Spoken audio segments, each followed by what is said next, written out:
On se retrouve aujourd'hui à la suite de notre formation sur les bases de l'analyse fondamentale qu'on a commencé. Et dans cette vidéo, on va parler de 4 choses qui sont importantes en tant que débutant en analyse fondamentale. Maintenant, lorsqu'on dit, par exemple, une banque centrale est hawkish, qu'est-ce que ça signifie? Ou bien, dans les discours des banques centraux, vous allez beaucoup attendre les termes comme hawkish, hawkish, hawkish. Qu'est-ce que ça signifie? Ce que vous devez savoir, lorsqu'on dit qu'une banque centrale est hawkish, c'est que la banque centrale est prête à monter les taux.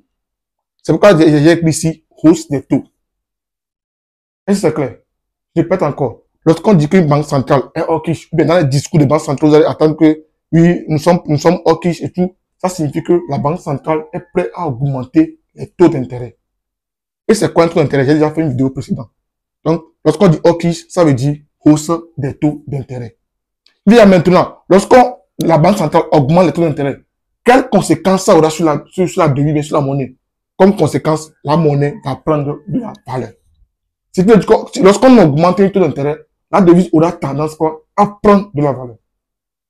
Vous voyez un peu. Et après ça, dans les discours, vous allez même attendre encore que nous sommes dovish. Dovish, qu'est-ce que ça signifie?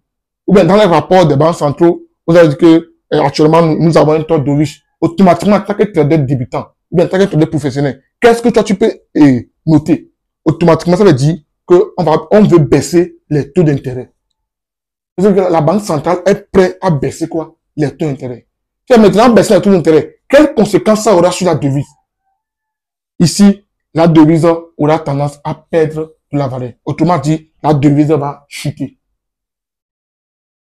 C'est pas compliqué.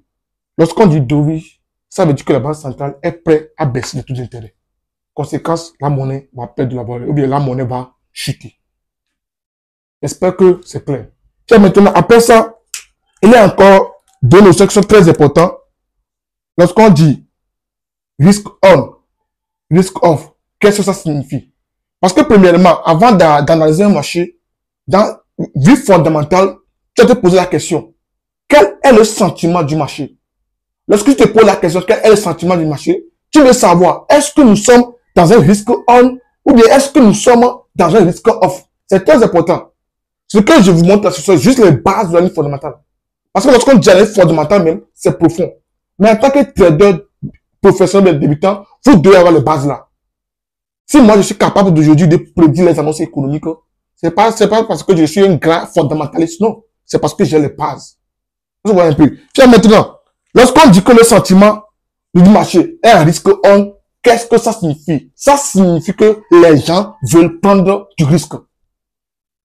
Tiens, maintenant, si les investisseurs veulent prendre le risque, ils se tournent vers quelle devise, ou bien vers quelle monnaie? Ici, ils se tournent vers le dollar australien, le dollar néo-zélandais et le dollar canadien. Qu'est-ce que ça signifie? Ça signifie que sur le marché, vous allez remarquer que si on prend les devises AUD, NZD, CAD, ils ont tendance quoi à monter. Parce que les gens veulent prendre quoi? Du risque. Est-ce que c'est clair? Après ça, lorsqu'on dit que le marché est dans un sentiment de risque off, qu'est-ce que ça signifie? Ça signifie que les gens ne veulent pas prendre de risque. Les investisseurs ne veulent pas prendre de risque. À ce moment-là, ils se trouvent vers quelle devise? À ce moment-là, ils se trouvent vers des devises comme le dollar USD. Ils se trouvent vers des devises comme le yen japonais. Ils se trouvent vers des devises comme le franc suisse. Mais toi, comment savoir si le marché est à risque off?